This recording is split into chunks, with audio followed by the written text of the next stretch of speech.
ആളുകൾ ധാരാളമായി ചോദിച്ചു കൊണ്ടിരിക്കുന്ന ഒരു നമസ്കാരത്തെ സംബന്ധിച്ചാണ് ഇന്ന് നിങ്ങളുടെ ശ്രദ്ധയിൽപ്പെടുത്താൻ ഞാൻ ഉദ്ദേശിക്കുന്നത്.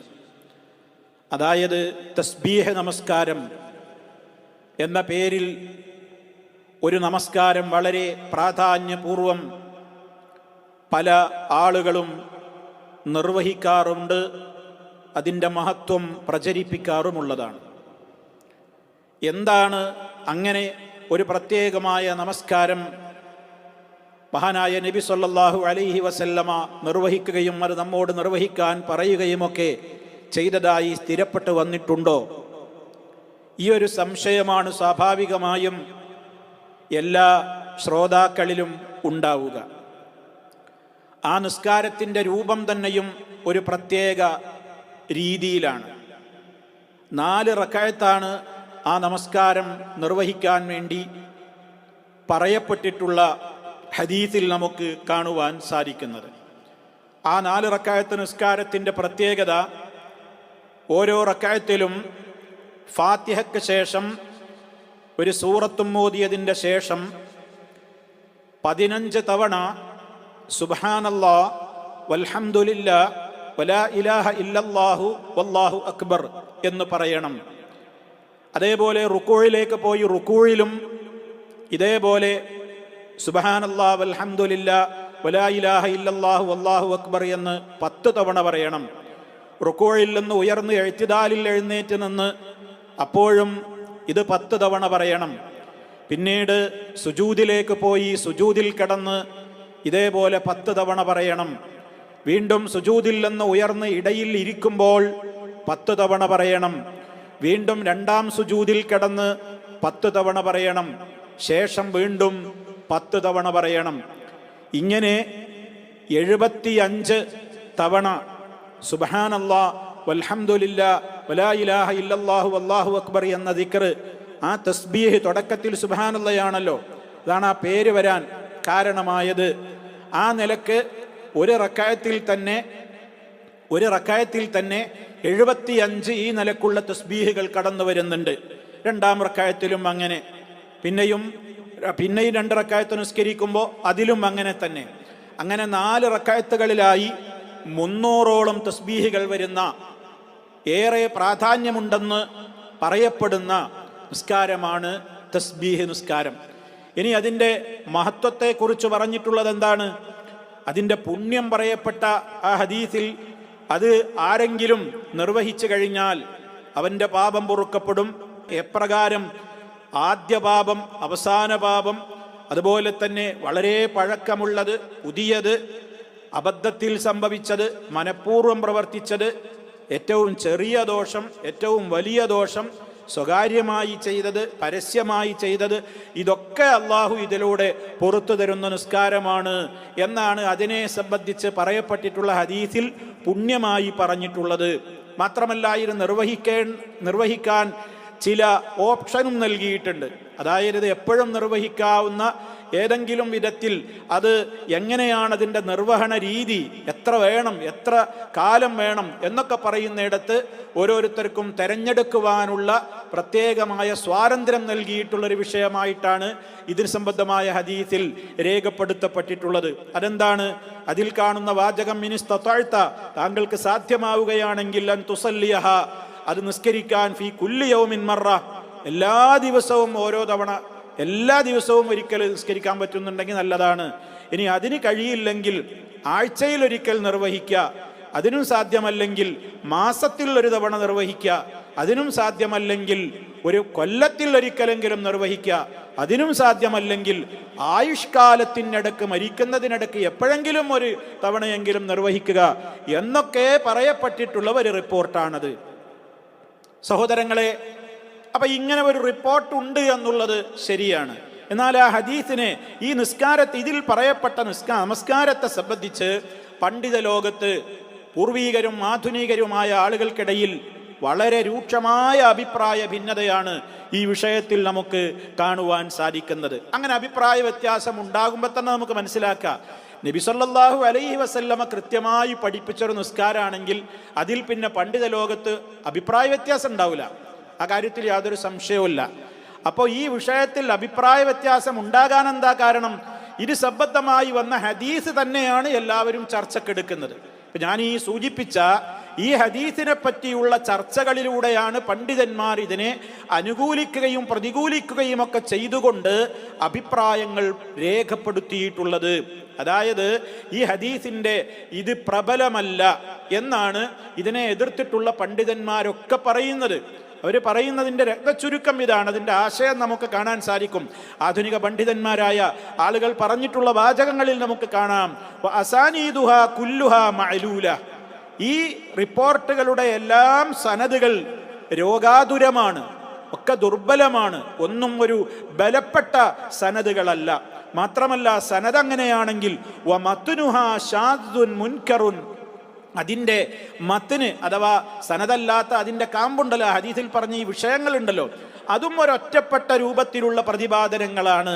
മുൻകറുൻ മുഖാലിഫുൻ ലിൽ അദില്ലത്തി ശർഇയ്യത്തി സാബിത അൻ റസൂലില്ലാഹി സ്വല്ലല്ലാഹു അലൈഹി വസല്ലം. നബി സ്വല്ലല്ലാഹു അലൈഹി വസല്ലമയിൽ നിന്ന് ശർഇയായ തെളിവുകളോടെ സ്ഥിരപ്പെട്ട് വന്നിട്ടുള്ളവയ്ക്ക് വിരുദ്ധവുമായ രീതിയും രൂപവും ഒക്കെ കടന്നു വന്നിട്ടുള്ള ഒരു ഒറ്റപ്പെട്ട റിപ്പോർട്ടാണ്. ഒറ്റപ്പെട്ട റിപ്പോർട്ട് തന്നെയും സ്വീകാര്യയോഗ്യമായ ഗണത്തിലല്ല ഷാദായ ഹദീസ് കടന്നു വരുന്നത്. എന്നാൽ ഇതിൻ്റെ സനദും എന്ത് തന്നെയാണ്? ദുർബലമാണ് എന്നാണ് ഈ വിഷയത്തിൽ പണ്ഡിതന്മാരിൽ പലരും അഭിപ്രായപ്പെട്ടിട്ടുള്ളത്. മാത്രമല്ല നമുക്ക് ചരിത്രത്തിൽ പരതി നോക്കിയാൽ മഹാനായ നബി സല്ലല്ലാഹു അലൈഹി വസല്ലമിൻ്റെ നമസ്കാരങ്ങളൊക്കെ രാവുകളിലും പകലുകളിലുമൊക്കെയായി അവിടുന്ന് നിസ്കരിച്ച നിസ്കാരങ്ങളൊക്കെ ഏറ്റവും പ്രബലരായ റിപ്പോർട്ടർമാരിലൂടെ റിപ്പോർട്ട് ചെയ്യപ്പെട്ടത് ബുഖാരിയിലും മുസ്ലിമിലും അതല്ലാത്ത മറ്റു ഹദീസ് ഗ്രന്ഥങ്ങളിലുമൊക്കെ ധാരാളമായി രേഖപ്പെട്ട് കിടക്കുന്നുണ്ട്. അവയിൽ ഒന്നിലും എന്തില്ല, ഇങ്ങനെ ഒരു നിസ്കാരത്തെ സംബന്ധിച്ച് പറയപ്പെട്ടിട്ടില്ല. അങ്ങനെ നബി സല്ലല്ലാഹു അലൈഹി വസല്ലമ ഇപ്രകാരം ഒരു നിസ്കാരം നിസ്കരിച്ചതായി സ്വഹീഹായ നിലക്ക് ഉദ്ധരിക്കപ്പെട്ടിട്ടില്ല. ഇതാണ് ആ വിഷയത്തിൽ പണ്ഡിതന്മാർ പറഞ്ഞിട്ടുള്ള നിലപാട്. മാത്രമല്ല നമ്മൾ മനസ്സിലാക്കിയിരിക്കേണ്ടുന്ന മറ്റൊരു കാര്യം, ഇതോടൊപ്പം ഇതിൽ പറയപ്പെട്ട തസ്ബീഹുകളുടെ കാര്യമാണ്. അതും തന്നെയും മറ്റൊരു നിസ്കാരത്തിലും പറയപ്പെട്ട ഒരു രീതിയല്ല ഈ പറയപ്പെട്ട തസ്ബീഹുകളുടെ രീതി. ഇങ്ങനെ ഒരു റക്അത്തിൽ തന്നെ 75 തസ്ബീഹുകൾ പറയുന്ന, അങ്ങനെ 4 റക്അത്തിൽ 300, ആ രൂപത്തിലുള്ള ഒരു രീതി അങ്ങനെ ഒരു ബലപ്പെട്ട ഒരു റിപ്പോർട്ടുകളിൽ നമുക്ക് കാണുവാൻ സാധ്യമല്ല, മറ്റു റിപ്പോർട്ടുകളിലൊന്നും. മാത്രമല്ല ഇതിൻ്റെ സനദ് ദുർബലവുമാണ്. അതുകൊണ്ട് തന്നെ പൂർവീകരും ആധുനികരുമായ ചില ആളുകളൊക്കെ ഇത് സഹീഹാണ്, അല്ലെങ്കിൽ ഇതിനെക്കുറിച്ച് ഹസനാണ്, അത്ര തള്ളപ്പെടേണ്ടുന്നതല്ല, സ്വീകാര്യയോഗ്യമാണ് എന്നൊക്കെ അഭിപ്രായം പറഞ്ഞിട്ടുണ്ടെങ്കിലും ഇതിനെ സംബന്ധിച്ചിടത്തോളം നമുക്ക് കൂടുതൽ പ്രബലമായി മനസ്സിലാക്കുവാൻ സാധിക്കുന്നത് ഇത് നമുക്ക് അത്ര ഒരു പ്രബലമായി സ്വീകരിച്ച് നിസ്കരിക്കാൻ മാത്രം, അതിൻ്റെ കാര്യത്തിൽ ഇത്ര ശ്രദ്ധ പുലർത്താൻ മാത്രം ഒരു അംഗീകൃതമായ നിസ്കാരമാണ് എന്നല്ല, അങ്ങനെ ഒരു നിസ്കാരമാണെന്ന് അറിയപ്പെട്ടിട്ടില്ല എന്നുള്ളതാണ്. ഇതൊക്കെ കേൾക്കുമ്പോൾ സ്വാഭാവികമായിട്ട് നമ്മൾ എപ്പോഴും പറയാവുന്നത് പോലെ ആളുകൾ പറയും, കണ്ടോ ഇവർ ഏതാണ്ട് എല്ലാ കാര്യങ്ങളും ഇവർ ദഈഫാക്കും, ഇവർക്കിതൊക്കെ തള്ളിക്കളയല. കാരണം അവർക്ക് മൗലവിമാരെ അല്ലെങ്കിൽ നിങ്ങൾ നിസ്കരിക്കുന്നില്ലെങ്കിൽ നിസ്കരിക്കണ്ട, നിസ്കരിക്കുന്ന ആളുകളുടെ പുണ്യം നിങ്ങൾ എന്തിനാ കളയുന്നത്? 4 റക്അത്ത് നിസ്കരിക്കല്ലേ, 300 തസ്ബീഹല്ലേ, ഫാത്തിഹല്ലേ, സൂറത്തല്ലേ എന്നൊക്കെയുള്ള ന്യായം ഏത് വിഷയം നമ്മൾ സമൂഹത്തോട് പ്രമാണങ്ങളുടെ അടിസ്ഥാനത്തിൽ പറയുമ്പോഴും കേൾക്കാറുള്ള ചില പല്ലവികളാണ്, ചില സംസാരങ്ങളാണ്. അതൊക്കെ നമ്മുടെ പോക്കറ്റിൽ നിന്ന് നമുക്ക് പറ്റാത്തത്, നമുക്ക് താല്പര്യമില്ലാത്തതൊക്കെയാണ് ദഈഫാക്കി തള്ളുന്ന രീതിയാണ് എന്ന് തെറ്റിദ്ധരിപ്പിക്കാൻ വളരെയേറെ ശ്രമങ്ങൾ ഏത് കാലഘട്ടത്തിലും ഇത്തരത്തിലുള്ള ആളുകൾ നടത്താറുണ്ട്. അതുകൊണ്ട് സഹോദരങ്ങളെ നമ്മൾ ശ്രദ്ധിക്കുക. ഇത് നമ്മൾ പറയുന്നതല്ല. ഇപ്പം നിങ്ങൾ നോക്കൂ, ഇപ്പം മദ്ഹബി പണ്ഡിതന്മാർ അംഗീകരിക്കുന്ന അഥവാ 4 മദ്ഹബിലുമുള്ള പണ്ഡിതന്മാരുണ്ടല്ലോ, ആ 4 മദ്ഹബിൻ്റെയും പണ്ഡിതന്മാരിൽ ഇപ്പോൾ അഗ്രേസരനാണ് ഹംബലി മദ്ഹബിൽപ്പെട്ട ഒരു പണ്ഡിതനാണ് ഇമാം ഇബ്നു ഖുദാമ. ഇബ്നു ഖുദാമയുടെ അൽ മുഗ്നി എന്ന് പറയുന്ന ഗ്രന്ഥത്തിൽ അദ്ദേഹം രേഖപ്പെടുത്തുന്നത് ഫഅമ്മാ സ്വലാത്തു തസ്ബീഹ്, തസ്ബീഹ് നിസ്കാരം, ഫഇന്ന അഹ്മദ് ഖാല മാ യുഅ്ജിബുനി. അഹ്മദ് ബിൻ ഹംബൽ റഹിമഹുല്ലാ, അദ്ദേഹം 4 മദ്ഹബിൻ്റെ 4ാമത്തെ മദ്ഹബിൻ്റെ പ്രസിദ്ധനായ പണ്ഡിതനാണ് ഇമാം അഹ്മദ് ബിൻ ഹംബൽ. അദ്ദേഹം ഇതിനെക്കുറിച്ച് പറഞ്ഞത് എന്താണ്? ഇതെനിക്ക് ഇതിനെക്കുറിച്ച് താല്പര്യമില്ല, ഞാനത് ഇഷ്ടപ്പെടുന്നില്ല. അപ്പൊ ചോദിക്കപ്പെട്ടു അദ്ദേഹത്തോട്, ലീമ, എന്തുകൊണ്ടാ നിങ്ങൾക്കത് ഇഷ്ടല്ല എന്ന് പറയുന്നത്? കാല, അദ്ദേഹം പറഞ്ഞതെന്താ? ലൈസ ഫീഹാ ശൈഉൻ യസിഹു, സ്വഹീഹായ യാതൊന്നും അതിൽ വന്നിട്ടില്ല, അത് തന്നെയാണ്. കണ്ടോ, ഇബ്നു ഖുദാമ റഹിമഹുല്ലാഹ് പറയാണ്, ഇത് പറഞ്ഞിട്ട് അദ്ദേഹം അദ്ദേഹം അദ്ദേഹത്തിന്റെ കൈ അതിൽ നിന്നാണ്ട് ഒഴിവാക്കി, അതിനെ വെറുത്തയാളെ പോലെ, അതിനെ നിഷേധിച്ചയാളെ പോലെ, അങ്ങനെ ഒരു രേഖയും ആ വിഷയത്തിൽ വന്നിട്ടേയില്ല എന്ന് അദ്ദേഹം ആ രൂപത്തിൽ തന്നെ അദ്ദേഹം കൈ കുടഞ്ഞു എന്നാണ് അതിൻ്റെ പ്രയോഗം. അദ്ദേഹം അതിൽ നിന്ന് ഒഴിവായി എന്നാണ് പറയുന്നത്.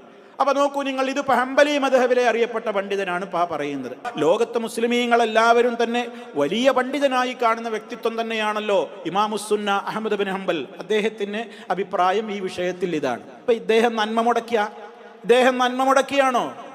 ആ ജനങ്ങൾ ഒരു നന്മ ചെയ്യുന്നതിൽ എന്തോ ഭയങ്കര വിഷമായിട്ട് ലഴീഫാക്കി തള്ളിയ ആളാ ഇമാം അഹ്മദ് ബിൻ ഹംബൽ. അപ്പൊ ഇനി സഹോദരന്മാരെ, ഇനി ഷാഫിഈ മദ്ഹബിൽ തന്നെ, ഇപ്പൊ നമ്മുടെ നാട്ടിലുള്ള മുസ്ലിയാക്കന്മാരാണല്ലോ പലപ്പോഴും ഇത് പറയുന്നത്, അവർ ഷാഫിഈ മദ്ഹബിലുള്ള ആളുകളല്ലേ. ഇപ്പൊ ഷാഫിഈ മദ്ഹബിലെ തന്നെ പിൽക്കാലത്തുള്ള ഒരു പണ്ഡിതനാണ്. ഷാഫിഈ മദ്ഹബിലെ ഇമാം എന്ന് പറയുമ്പോൾ നമ്മൾ ഉദ്ദേശിക്കുക എപ്പോഴും ആരെയാണ്?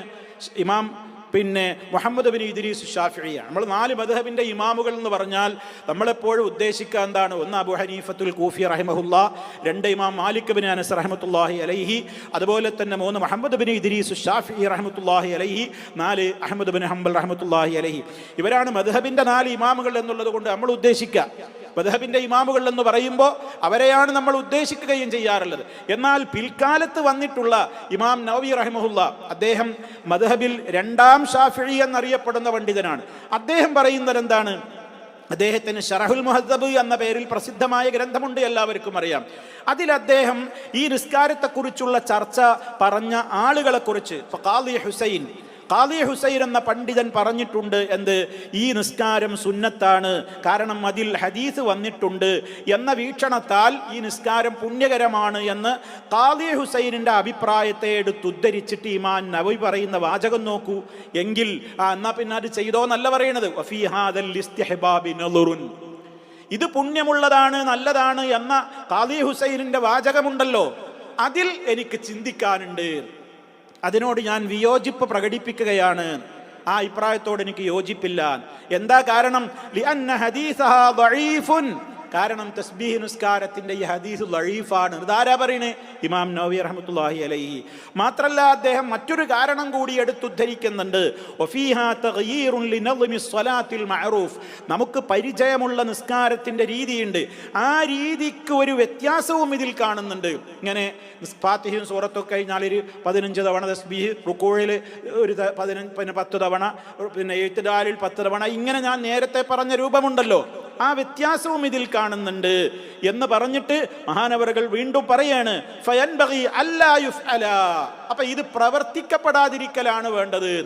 എന്നാലും പ്രവർത്തിച്ചോളി, ഹദീസ് ദഈഫാണെങ്കിലും നല്ലതല്ലേ, നിസ്കാരല്ലേ, 300 തസ്ബീഹല്ലേ, നിങ്ങൾ ഇത്രയും പുണ്യമുള്ളതല്ലേ, ചെയ്തോളൂ എന്നല്ല ഇമാം നവവി റഹ്മത്തുള്ളാഹി അലൈഹി പറയുന്നത്. എന്താണ്? അദ്ദേഹം പോലും അഭിപ്രായപ്പെടുന്നത് എന്താണ്? ഇത് ചെയ്യപ്പെടാൻ പാടില്ല. ഫയൻബഗി അല്ലാ യുഫ്അല ബിഗൈരി ഹദീസ്, ഹദീസ് ഇല്ലാതെ നമ്മൾ ഇത് ചെയ്യാൻ പാടില്ല. മാത്രല്ല വലൈസ ഹദീസുഹാ, ഹദീസ് ഇല്ല എന്ന് പറയാൻ എന്താ കാരണം? വലൈസ ഹദീസുഹാ ബിസാബിത്തിൻ, ആ വിഷയത്തിൽ വന്ന ഹദീസ് സ്ഥിരപ്പെട്ടതല്ല. എന്നിട്ട് ആ വിഷയത്തിലുള്ള ഹദീസ് ഇമാം നവവി ശേഷം എടുത്തു കൊടുക്കുന്നുണ്ട്. ഞാൻ നേരത്തെ പറഞ്ഞിട്ടുള്ള ആ പ്രത്യേകതകളോടെയൊക്കെയുള്ള ആ റിപ്പോർട്ട് ഇമാം നവവി തുടർന്നു കൊണ്ട് കൊടുക്കുന്നുണ്ട്. വീണ്ടും അദ്ദേഹം ഉഖൈലിയിൽ നിന്ന് ഉദ്ധരിച്ചുകൊണ്ട് പറയാണ്, ലൈസ ഫീ സ്വലാത്തി തസ്ബീഹ് ഹദീസുൻ യസ്ബുതു, തസ്ബീഹ് നിസ്കാരത്തിൽ സ്ഥിരപ്പെട്ട ഒരു ഹദീസ് ഇല്ല എന്ന് ഇമാം ഉഖൈലിയും രേഖപ്പെടുത്തിയിട്ടുണ്ട്, അഭിപ്രായപ്പെട്ടിട്ടുണ്ട് എന്ന്. സഹോദരങ്ങളെ ആലോചിക്കൂ, നമുക്ക് പറ്റാത്തതൊക്കെ ദഈഫാക്കി തള്ളുക, അതില്ല എന്ന് പറയുക എന്നുള്ള ശൈലിയാണ് എന്ന് നിങ്ങൾ സമൂഹത്തോടെ എപ്പോഴും ഇങ്ങനെ മുസ്ലിയാക്കന്മാർ സമൂഹത്തോട് പ്രചരിപ്പിക്കുന്നുണ്ട്. നിവൃത്തിയൊന്നുമില്ല, പക്ഷെ ഇതാണ് വസ്തുത. എങ്കിൽ ഇവരൊക്കെ ഇത് തള്ളിയവരല്ലേ? ഞാൻ നേരത്തെ പറഞ്ഞില്ലേ, ഇമാം അഹ്മദ് ബിൻ ഹംബൽ റഹിമഹുല്ലാ. ഇനി അതേപോലെ തന്നെ മറ്റ് മദ്ഹബിന്റെ ഇമാമിങ്ങൾ, അവർക്കാർക്കും ഇത് അറിയൂല എന്നാണ്. ശൈഖുൽ ഇസ്ലാം ഇബ്നു തൈമിയ്യ റഹിമഹുല്ലാ പറയുന്നുണ്ട്. എന്താണ് അദ്ദേഹം പറയുന്നത്? അബൂ ഹനീഫ വ മാലിക് വ ശാഫിഈ ഫലം യസ്മഊഹാ ബിൽ കുല്ലിയത്തി എന്നാണ് അദ്ദേഹം പറയുന്നത്. ശൈഖുൽ ഇസ്ലാം പറയാണ്, ഇമാം അബൂ ഹനീഫ റഹിമഹുല്ലാ അതേപോലെ ഇമാം മാലിക് റഹ്മത്തുള്ളാഹി അലൈഹി, ഇമാം ഷാഫി റഹ്മത്തുള്ളാഹി അലൈഹി, ഈ 3 ഇമാമികളും ഫലം യസ്മഉഹാ ബിൽ കുല്ലിയത്തി, ഇങ്ങനെ ഒരു നിസ്കാരത്തെക്കുറിച്ച് കേട്ടിട്ടെന്നല്ല എന്നാണ് മനസ്സിലാക്കണം. അവരാരും ഇത് കേട്ടിട്ട് പോലും എന്നാണ്. ഇനി കേട്ട ആളായിരുന്നു 4ാമത്തെ ഇമാമായ അഹ്മദ് ബിൻ ഹംബൽ റഹിമഹുല്ല. അദ്ദേഹം പറഞ്ഞ എന്താണ്? എനിക്കതിനോട് താല്പര്യമില്ല. എന്താ നിങ്ങൾക്ക് താല്പര്യമില്ലാത്തത്? ഹദീസ് സഹിയായി വന്നിട്ടില്ല, അതന്നെ എന്ന് അദ്ദേഹവും പറഞ്ഞു കഴിഞ്ഞു. അപ്പൊ ഇവരൊക്കെ ഈ 4 ഇമാമിങ്ങൾ, ഇവരൊക്കെ അതേപോലെ പിൽക്കാലത്ത് വന്ന ഇമാം നവവി റഹ്മത്തുള്ള, അതുപോലെ ഉഖൈലി, അതുപോലെ തന്നെ ഇമാം ഇബ്നു ഖുദാമ, ഇവരൊക്കെ ഇപ്പൊ നന്മ മുടക്കികളാ. ഇവരൊക്കെ ഇപ്പൊ ഇതിനോടെന്തോ ഒരു ഭയങ്കര ദേഷ്യം കാരണത്താൽ ആളുകൾ നിസ്കരിച്ചവർക്ക് പുണ്യം കിട്ടരുത് എന്ന ഒരു അസൂയയോ, അതല്ലെങ്കിൽ ആ നിലക്ക് സമൂഹത്തെ നന്മകളിൽ നിന്ന് വഴിതിരിച്ചു വിടുവാനുള്ള കുൽസിത ശ്രമങ്ങളോ ഒക്കെ നടത്തിയവരാണോ? അങ്ങനെയാണോ നമ്മൾ മനസ്സിലാക്കേണ്ടത്? അങ്ങനെയാണെന്ന് ബുദ്ധിയും തൻ്റെ ഇടവുമുള്ള ഒരാളും പറയുകയോ മനസ്സിലാക്കുകയോ ഇല്ല. ഇതാണ് സഹോദരങ്ങളെ വസ്തുത, നമ്മൾ മനസ്സിലാക്കിയിരിക്കണം. അതുകൊണ്ട് തന്നെ മഹാനായ നബി സല്ലല്ലാഹു അലൈഹി വസല്ലമ അവിടുന്ന് നമുക്ക് പഠിപ്പിച്ചു തന്നിട്ടുള്ള നിസ്കാരങ്ങൾ ധാരാളമുണ്ട്. പിന്നെ ഞാൻ നേരത്തെ പറഞ്ഞില്ലേ, ചില ആളുകളൊക്കെ അത് പിൽക്കാലത്തും മുൻപുള്ള ആളുകളുമൊക്കെ അങ്ങനെ ഉണ്ട്, അത് കുഴപ്പമില്ല, അങ്ങനെ നിസ്കരിക്കുക പുണ്യകരമാണെന്ന് പറഞ്ഞിട്ടുണ്ട്. അത് അവരവരുടെ വീക്ഷണങ്ങൾ അവർക്ക് മനസ്സിലായതനുസരിച്ച് അവർ പറഞ്ഞു എന്നേയുള്ളൂ. അതല്ലാതെ ആ വിഷയത്തിൽ ഹദീസ് എല്ലാവരും അംഗീകരിക്കാവുന്ന വിധത്തിൽ സ്ഥിരപ്പെട്ട് വന്നിട്ടില്ല.